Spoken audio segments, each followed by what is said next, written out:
Your day. Try that in Eritrea. But the proverb today, the woman you make sacrifices for can turn around and tell you that she did not force you to. And guess what?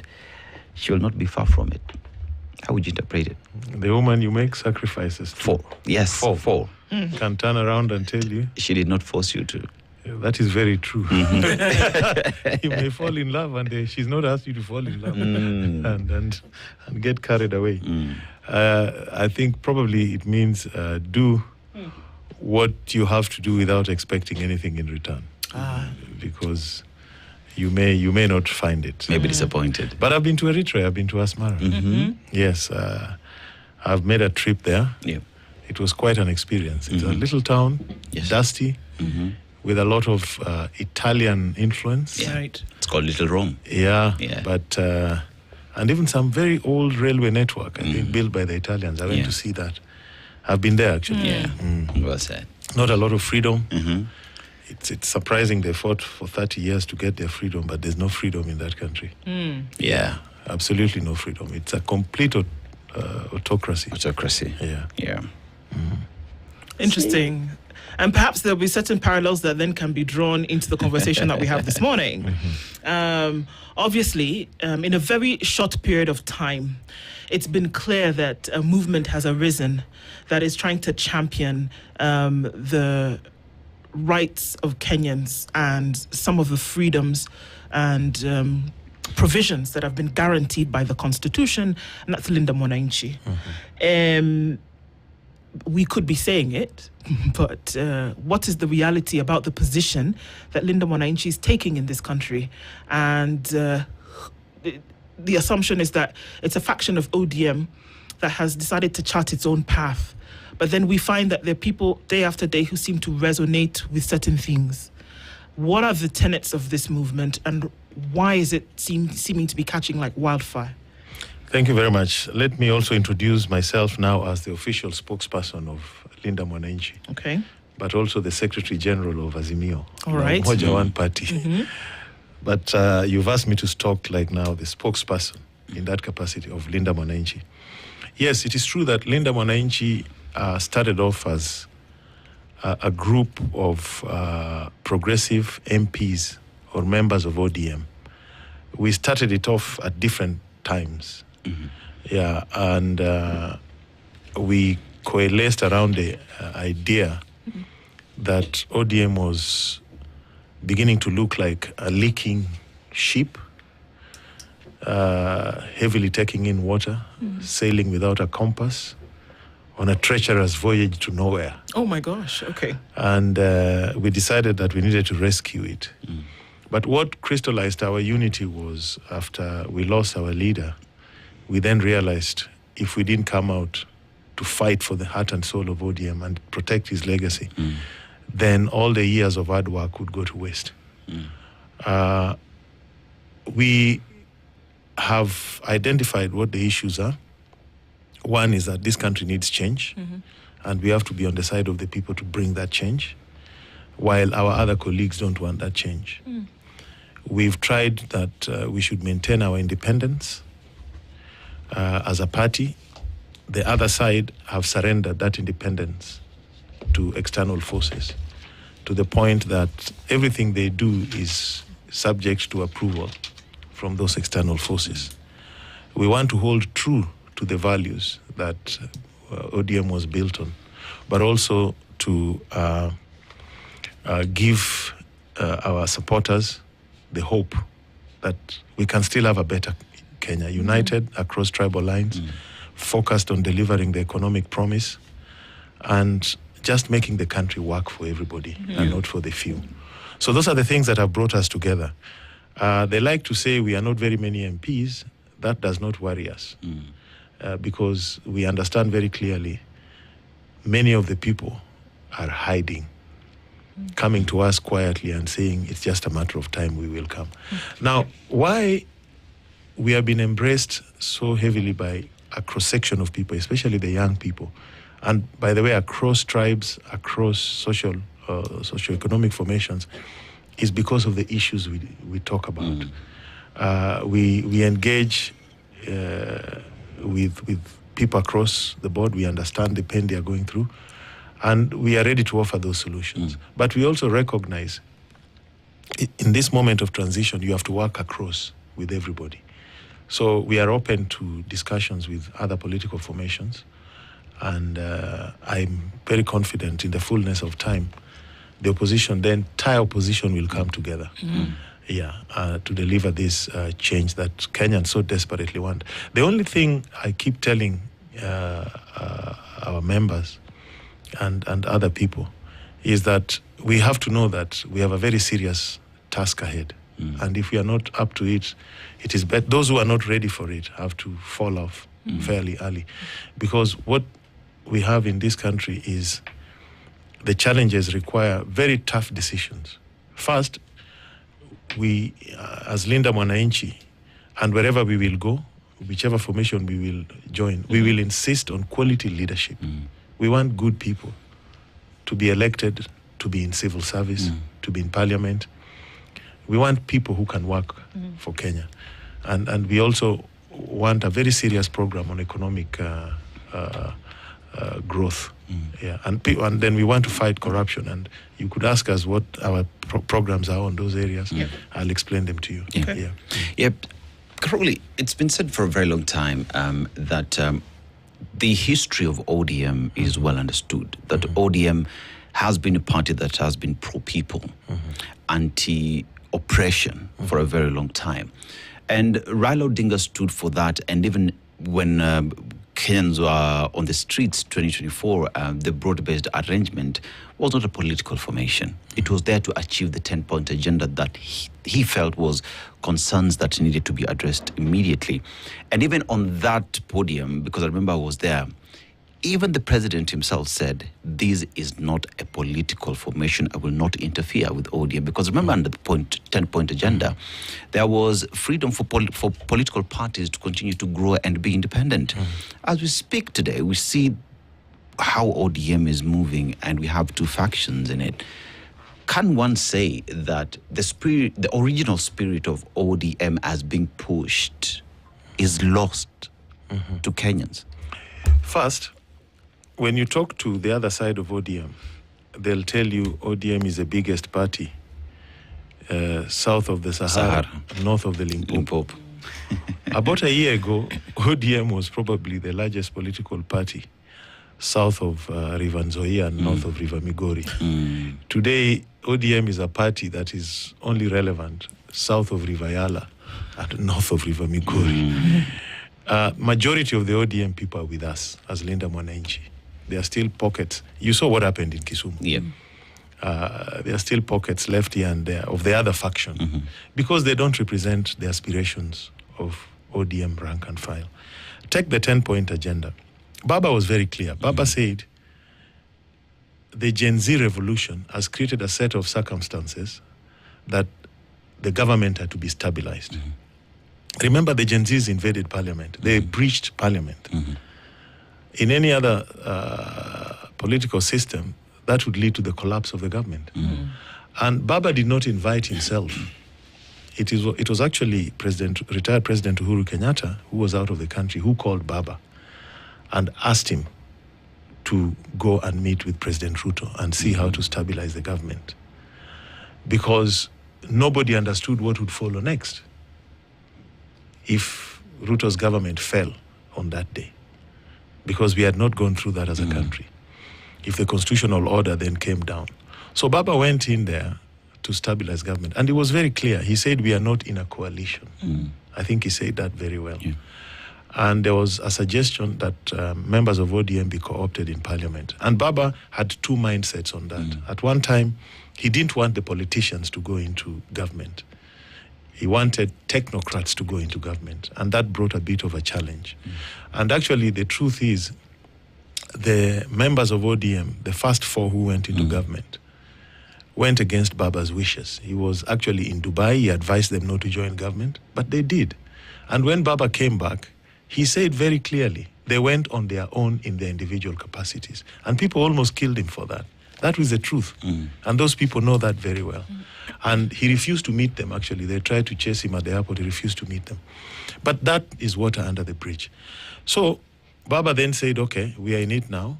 Let's sign something and let's see what we need to deal with to address the issues that had brought about the Gen Z revolution. That was the basis of the 10-point agenda. That 10-point agenda, do you know anything that has been done about it? They don't even talk about it anymore. Well, they say it's in progress. It's in progress. There's nothing that is in progress. Let me assure you. There's even the compensation for victims of police brutality is not even in the budget. Or even ending police brutality. Yes, or even ending police brutality. There's nothing happening there. We can go through them. We gave, as Linda Mwananchi, we gave our scorecard, which was a minus. Yeah. Nobody's interested in them. Neither the ODM of Linda Ground, or we call them Linda Ruto Group, they're not interested in the 10-point agenda. They are not. Neither is Ruto interested in it. They are not. Even the NADCO report, actually what they did was to then come up with this NADCO process. You remember before? Yes. And that NADCO process was just full of illegalities, things that cannot be implemented. And if you try to implement them, the courts will declare them unconstitutional. So it was just I don't know what, political conmanship, really. So that is neither here nor there. Yeah. So there seems to be almost sycophantic insistence on remaining in the broad-based agreement by, part of ODM. And this seems to go against the grain of what this other part of ODM is saying, that Raila Odinga had insisted that is not the case. But then to the people that are looking for change in the country, it seems confusing, Caroli, that people don't know, okay, so what are we doing? And are we saying that they still remain in ODM as a party that will push a particular agenda? Are other parties joining the movement? You mentioned that you will coalesce around one idea so long as people remain serious in insisting some change. And you've talked about the economy. You've talked a little bit about, human rights and the protecting of all of that. So Kenyans are asking the question today, okay, so are you going to tell us at some point if there's going to be one person? There seems to be a call to be around a united opposition. Does everybody then need to come together to make a change? Because that's the cry now, that people are not really sure, or is there time that is needed to curate this idea some more? Yes, you see, let's deal with the sycophancy first. I mean, it is very embarrassing. And I've talked about this. Remember, I've had a lot of difficulties with ODM at a personal level. Yes. Yes. And immediately after the elections, I did engage with the president on some construction of roads and a few other projects in my constituency. And they almost expelled me. I was told I should have just done it alone. I should not have gone with the other MPs. But that was my insurance anyway. And I've always told people, you can be friends with the president, but you don't have to be a sycophant. You don't have to lose your head about it. Yeah. You still have to speak the truth. And these are not personal issues. These are public interest issues. So you need to focus on the public interest, because that is your duty. You are a parliamentarian. There are things you have to do.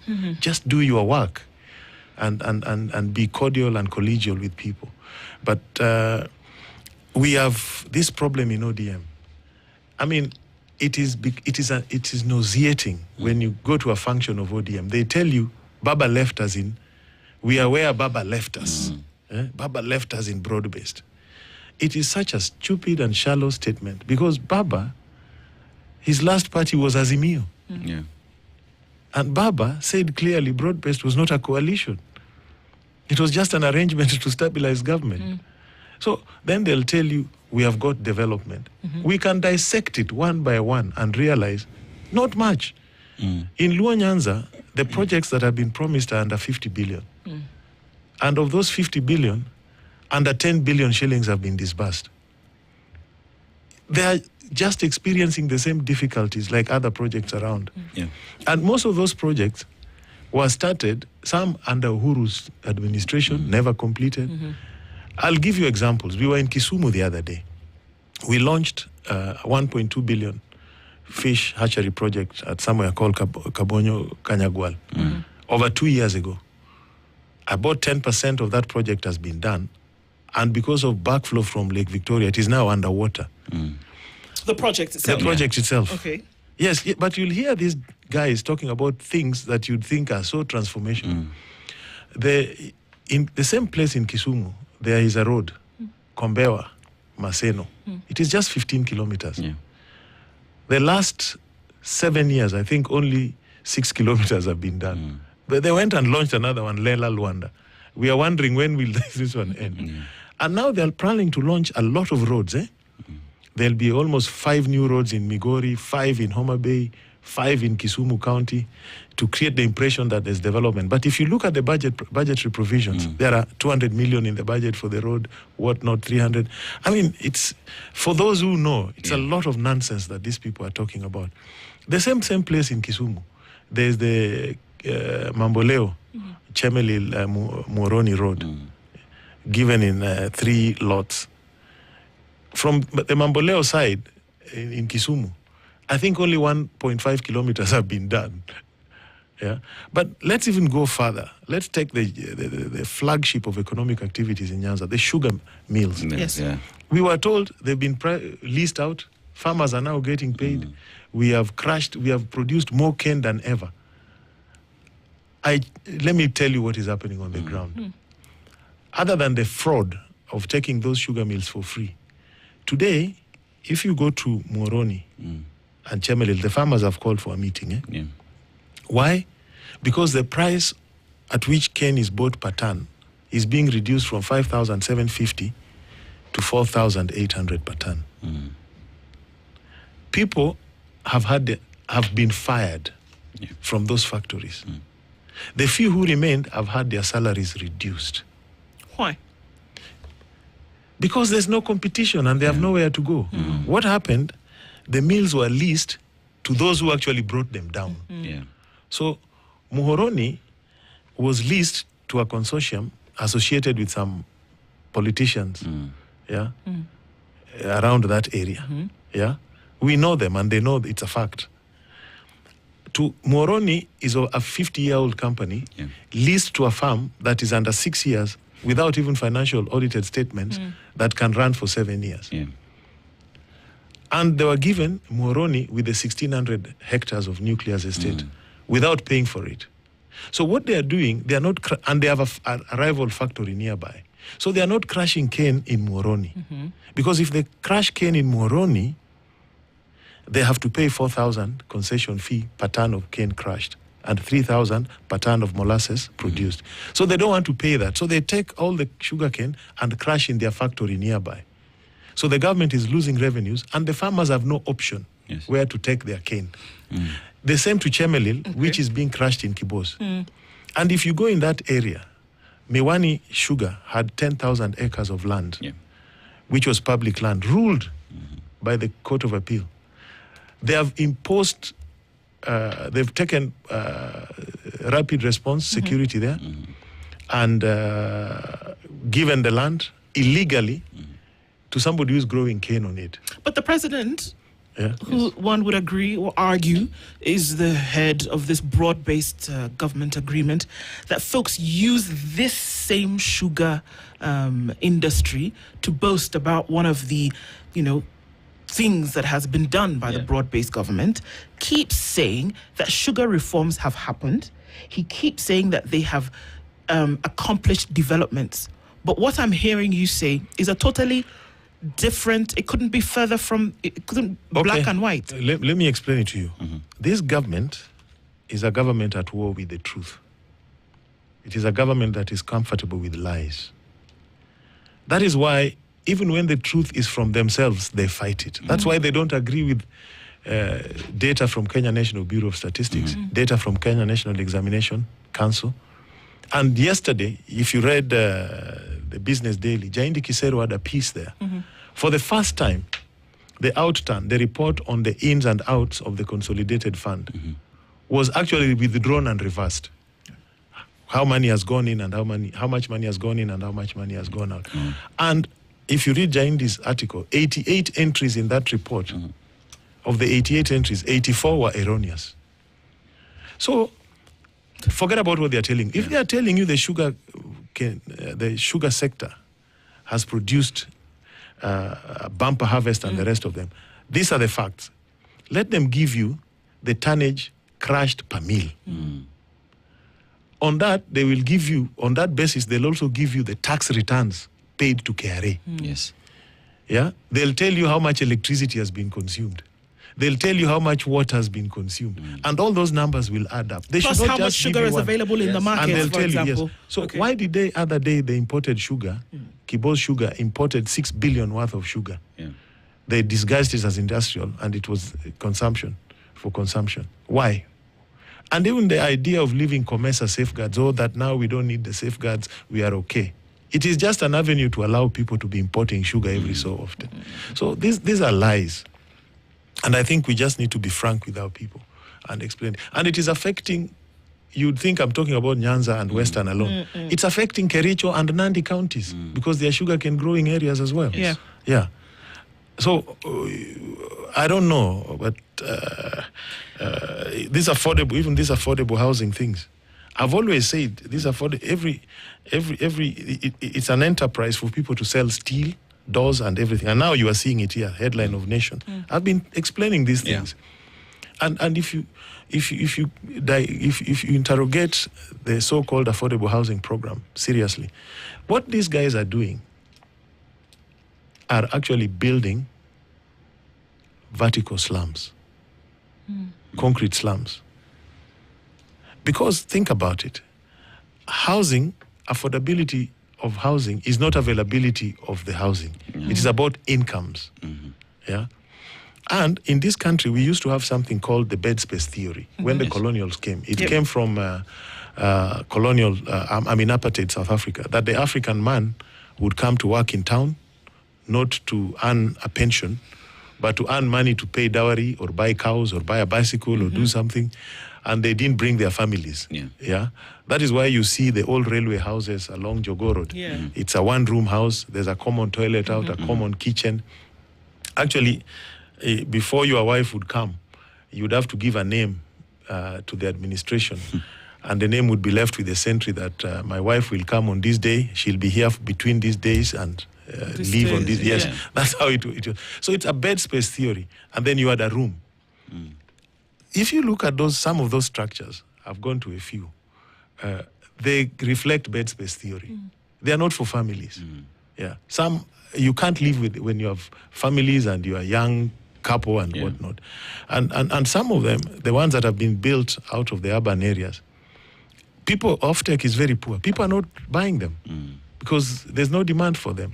I think even the Ngong ones, I don't know whether they've done sewage. If you go to the vet college in Ngong, you see the ones they've done there. I don't know where the sewage is and where people, I don't know. I don't understand. Complaints about that already. You know, it's been said for a very long time that for you to get development, you must go to State House.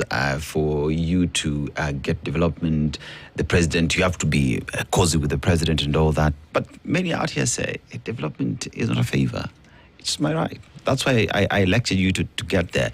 And the fact that someone has to go to State House, talk to the president for development to come, that is reason enough for that president to be kicked out, because people deserve and people should get development.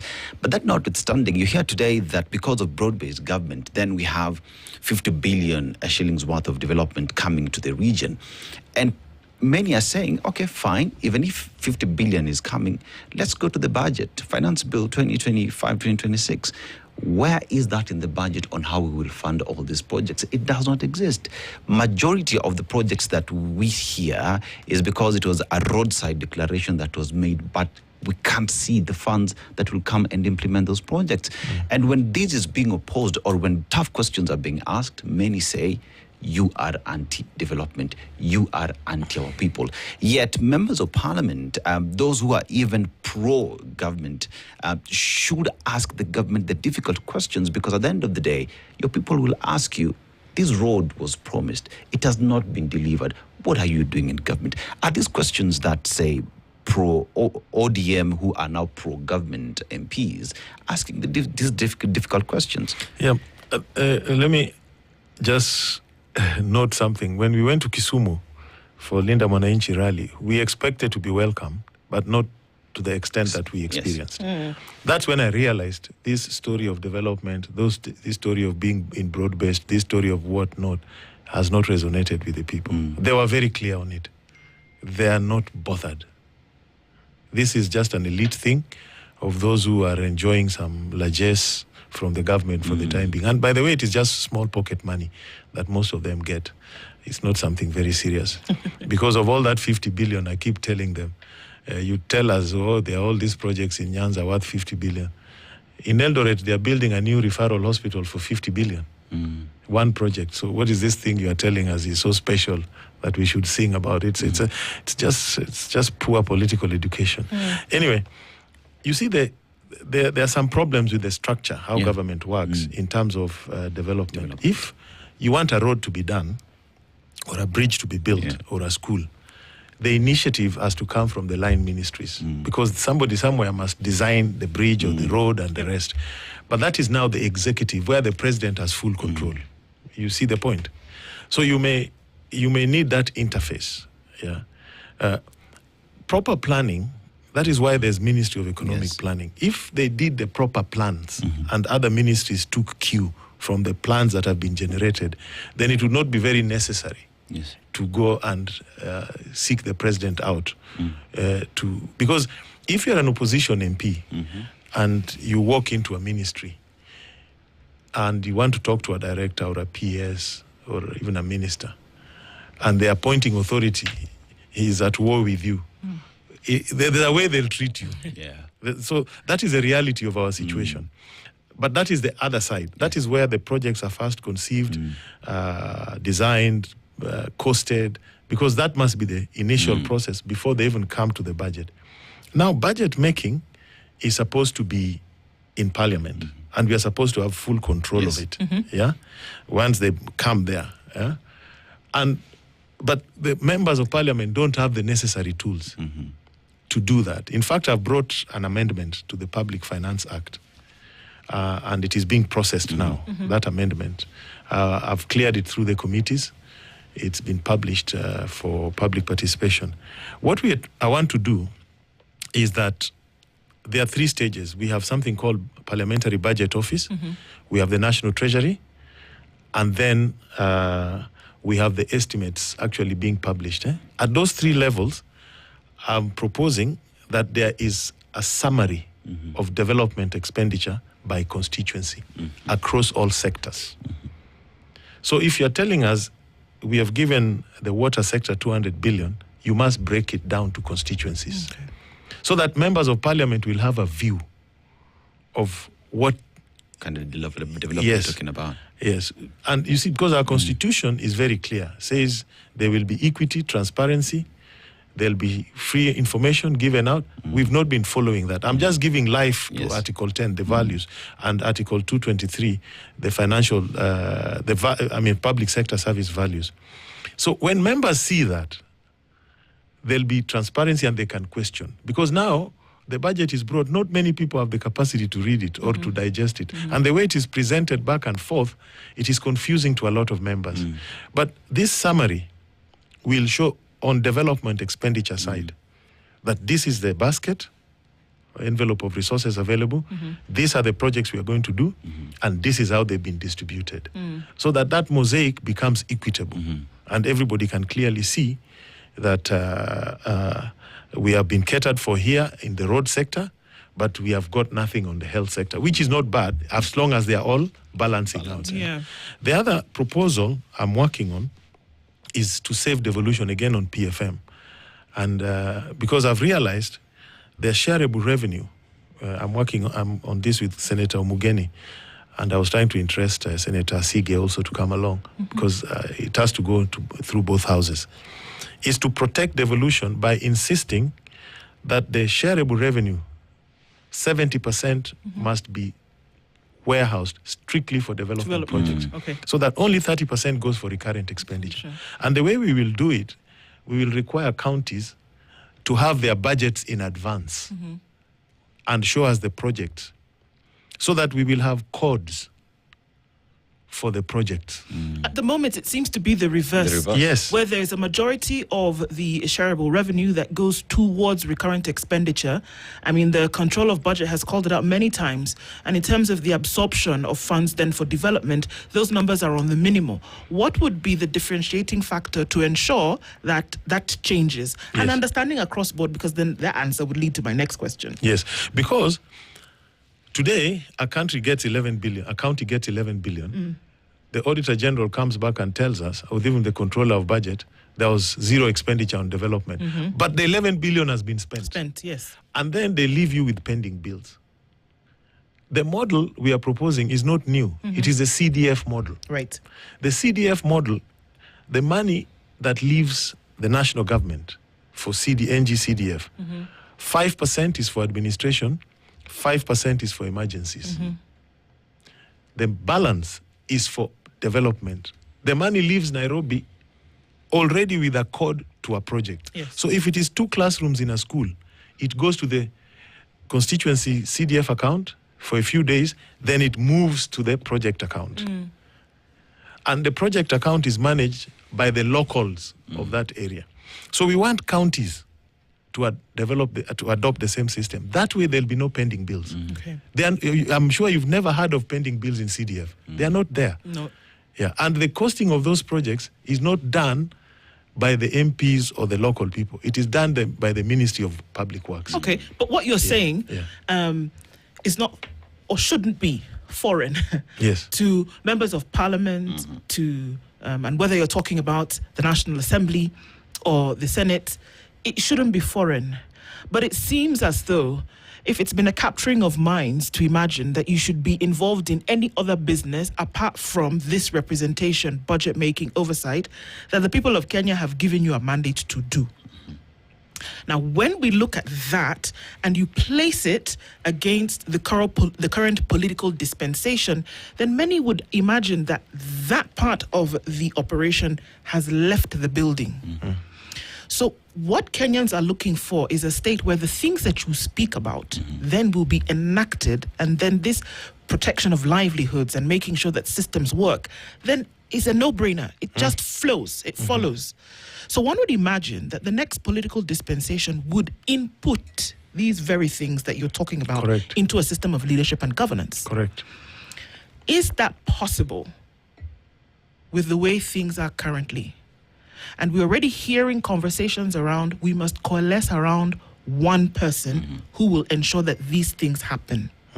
Is that the position that Linda Mwananchi, for example, is taking? Because here are the things that you're saying, talking with other leaders to ensure that development happens across board. Kenyans want a different life than what they're experiencing today. But the brick and mortar is necessary for that to happen. Yes. And you can't do that if you don't have like-minded individuals pushing a particular agenda.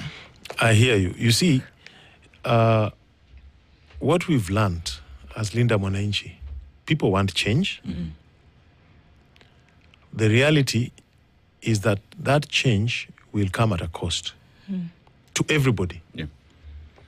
One is we have to give and take.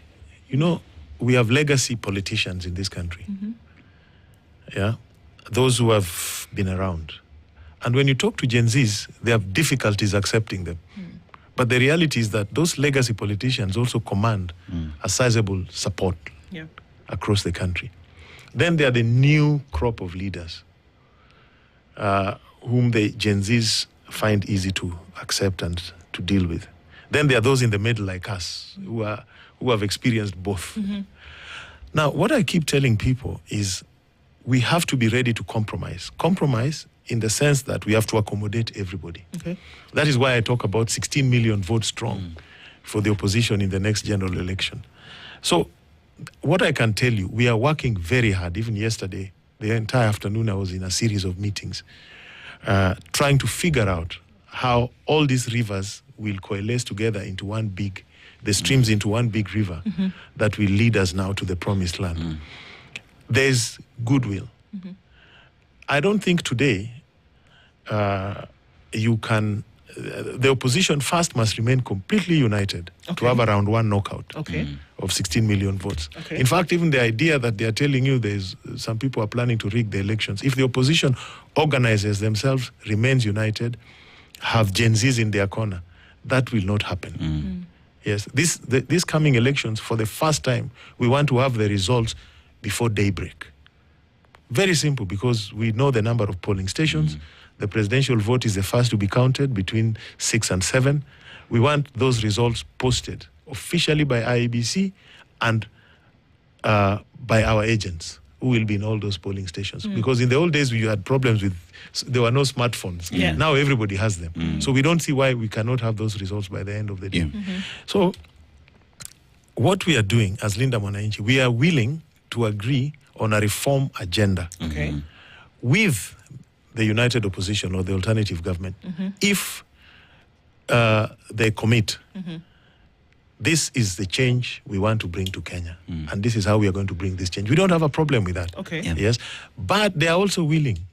I was meeting some of them yesterday. Yes. And they are ready. They also wanted to understand what, I'm the spokesperson for Linda Mwananchi, but I'm also Secretary General of Azimio. So I was doing the interface. And we are very clear on this, that none of us can win it alone. So if you have a reform agenda, it doesn't matter who a presidential candidate then would be? No, that also matters. It also matters. And because would there be one presidential candidate? Because everybody seems to be saying that they want to be, I will be president. Everybody's having these conversations. But if we're saying that the united opposition is saying, actually, we see sense in coming together, but then there are still folks who want to be president. Yes. See what I'm saying? Having ambition, first, there's nothing wrong with it. Even within Linda Mwananchi, we have encouraged those with presidential ambitions to declare so. And to promote them. But to be live to the fact that only one person will. Yes. Remember, it's not a new script. When we formed ODM, we had so many presidential candidates. Raila was one of them. Balala was another. Ruto was another. We had Kalonzo.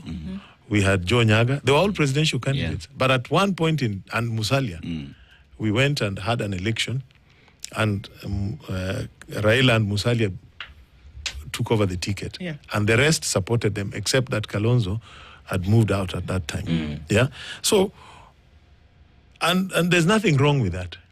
Now, the way I see united opposition, the more, we'll call them the more established traditional politicians, they are also alive to this fact. And by the way, any one of them who will move out will probably not move out with the people. Because even if you understand the nuances of their so-called bases, people want change.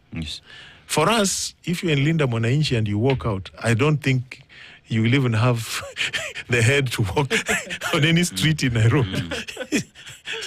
So the people have put out, and what I like about Gen Zs is that for the first time we'll have a citizenry that can hold our feet to the fire. Do this, you promised. The assurance I can give the nation is very simple. We are working hard on this. We are going to have one presidential candidate with one running mate, with one agenda, reform agenda item, a platform, and we are not going to break. It's going to be difficult. Many people may find it difficult or unpalatable because people have different ambitions. But data will drive us, and just common sense. And you see, for a very long time, it's been said that the problem the country, the reason why the country finds itself where it is today is because of legacy politicians. Those have been there for a very long time, given promises, have been to these offices, to these spaces, but they have nothing to show in terms of delivery. So even now, as we speak about Linda Mwananchi, that many say is the new kid on the block that is appealing to the Gen Z voters and in extension pretty much all Kenyans, how then would this faction that is seen as the saving grace for the Gen Z who identify with it, but on the other hand as well accuse legacy politicians who one would say come from united opposition, How do you bring sanity to that conversation while struggling to maintain the Gen Z vote? Because as well they are saying, we also want some questions asked with regard to odious debt. And majority of the odious debt as well is attributed to the legacy politicians who've been there for a very long time. So Yes. catch 22. Yes. You see, you're right. You see, we have had some focus groups, and when you present the legacy politicians on their own to the Gen Zs and the rest, they are not well received. Yeah. When you pair them with certain people from Linda Mwananchi, then suddenly there's acceptance. Okay. And with conditions that this and this must be done. What I'm trying to explain to people is that all the players have something to contribute. All the players. I'll give you some examples. You see the way the legacy politicians, the established politicians, have also agitated for change, called out the government, and actually maintained opposition presence in very many areas and at very strong levels. They've done it. Linda Mwananchi is doing the same. Even our good friend, retired Justice Emeritus Maraga. Maraga actually appeals to the Gen Zs when you're discussing a fight against corruption. There's someone they can trust. Yeah. But whether he has the momentum or the gravitas to pull the crowds that the other people pull is another matter. So everybody has something to contribute. And what we are saying is we have to compromise as all generations and agree that to deliver the change we want, every generation must have a piece of the action and must contribute their best. But what will unite us is an agreed reform agenda, which everybody must commit to. Yes. And in transformations, unless it is a revolution, transformation, sometimes you go slowly. Yeah, you bring in everybody, you pass the first hurdle, then again there are more changes. Yeah. But on this one, so that we don't leave anything to chance, I'm encouraging everybody to come on board, but be committed to the reforms that we want. And let us get the best out of everyone. Yeah. And let us emphasize what unites us, not what divides us. And that way, I'm sure we will get the change we want. You know, Kibaki had suggested to Raila way back in 1996 with the late Kajwang that they should join ranks with Kibaki for 1997 elections. Because I looked at the numbers and I was clear in my mind. Kibaki Raila ticket would have won that election. But there were people around Raila who said, you know, Kibaki was not with us in the struggle for second liberation. And they refused.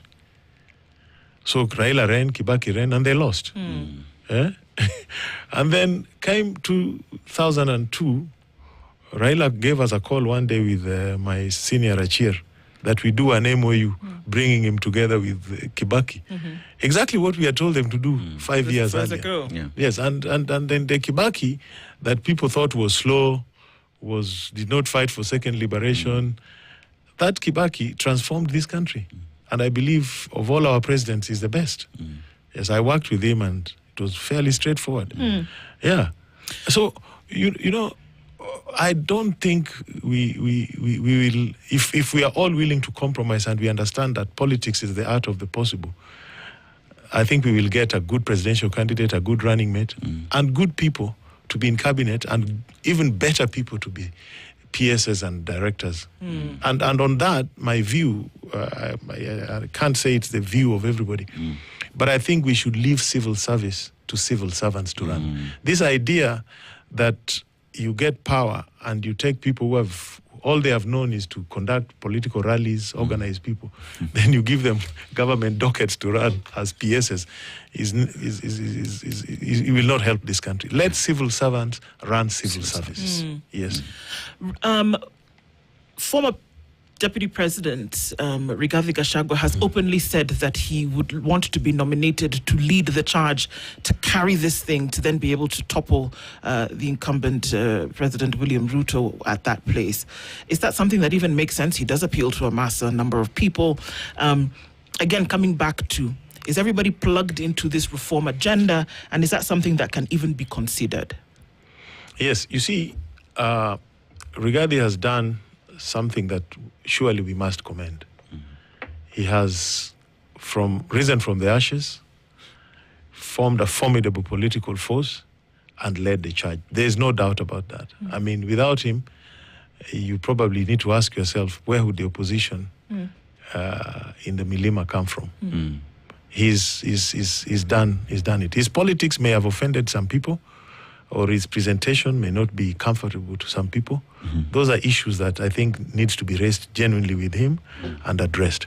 But you can't take away the fact that he's a very serious political player today. Yes, and the fact that he understands politics. That you have to give him. Going forward, it's not for me to ask him for what his political ambitions are. But I'm sure we are going to be at some table in not so distant a future. Okay. Yeah. Yes. And we will do with him what we have done in Linda Mwananchi, where we have asked everybody to say what they want and why. And why they think they are the best. Yeah. And to show us the data to back them. Right. Yes. Karoli, one thing that has, just from the recent ODM meeting in Mombasa and the statement that was given by Deputy Party Leader, Kisii Governor, was that he called upon all the factions, Linda Mwananchi and Linda Ground, to come together, to work together to move the party forward. Is that a direction that Linda Mwananchi is willing to take, to sit down with ODM, bury the hatchet and reignite ODM that was there? Is that something that is in the works? Have you been approached? Are these conversations that are ongoing? First, they have not officially communicated to us. Actually, something strange is happening in ODM. Something very strange. The party leader of the Linda Ground faction of ODM, Dr. Oburu Oginga, appointed a chief of staff for his office. Okay. That chief of staff has been evicted by goons. We understand, sent by senior people in the party. 3 times he has not been able to access his office. I'm sure you've seen that in the social media. That's very strange. How could the chief of staff of the party leader face such difficulties? I understand some people want to resign from cabinet, go back and claim ODM leadership. I'm told that was one of the things discussed in Mombasa. So that is for them. Anyway, the point is this. If anybody expects us to engage with them from that other side, rule number one, they must disengage from UDA. That is number one. Number two, they must withdraw the letter they issued that they'll exit Azimio coalition. Number three, they must open the delegates conference for competitive election of party officials. They must. And let me tell you, for me, psychologically, I made up my mind, even when Raila was alive, that I'll exit ODM. A lot of my friends still have a lot of attachment to ODM. But I ask them, I look at them in the eyes and I tell them, this is not as difficult as what we faced with Raila on Ford Kenya, the party of Jaramogi. When the time came when all doors were closed, we left. So leaving ODM is not an issue to me. What is an issue to me is, do you carry the aspirations, the beliefs, the core values, the dream of Raila? If you have that with you, please get out and go and start a new movement and deliver on that promise. Don't waste time. Are we looking at registering Linda Mwananchi as a political party, as a vehicle for 2027? We have many options. You know, Azimio may just be the new coalition under a new name, rebranded with new members. And to get in there, you need a political party. So we'll cross that bridge when we get there. But what I can tell you, and tell our supporters, we are fully prepared for any eventuality. But engaging with those other people to support broad-based, that will not be our game. We are not there. Right. Yeah. There's a call to action, of course, and the thoughts and minds of many people. Again, going back to the people of Kenya, is that there's a feeling that they've been let down Yes. over and over again.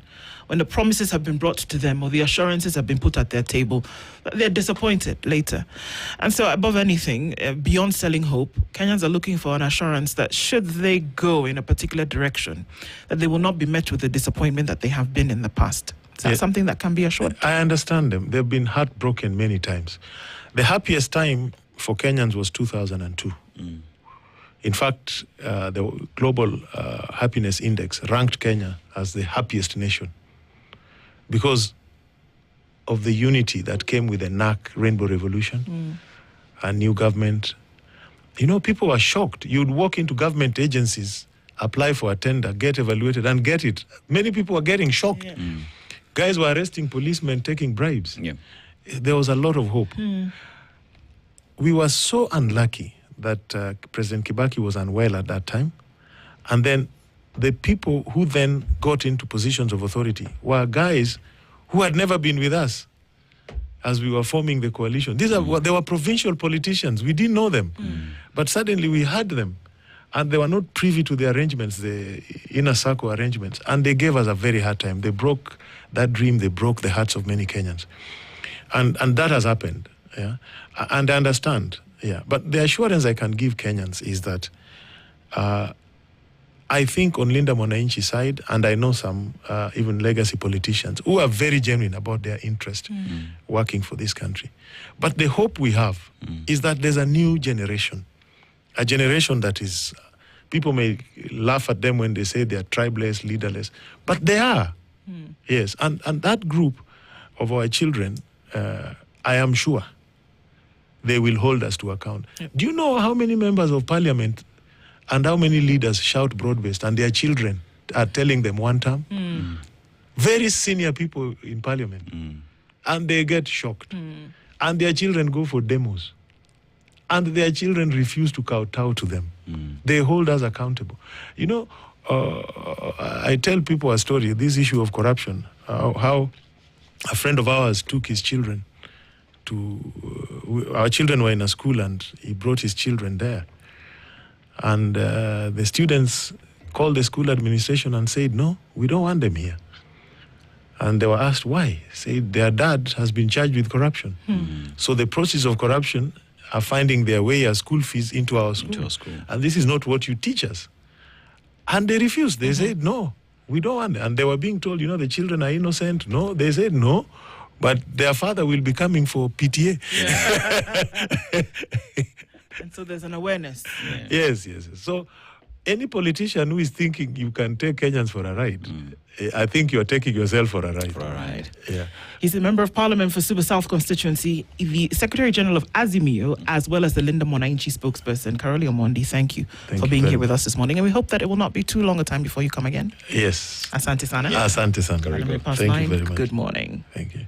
The latest news from around. This is The Situation.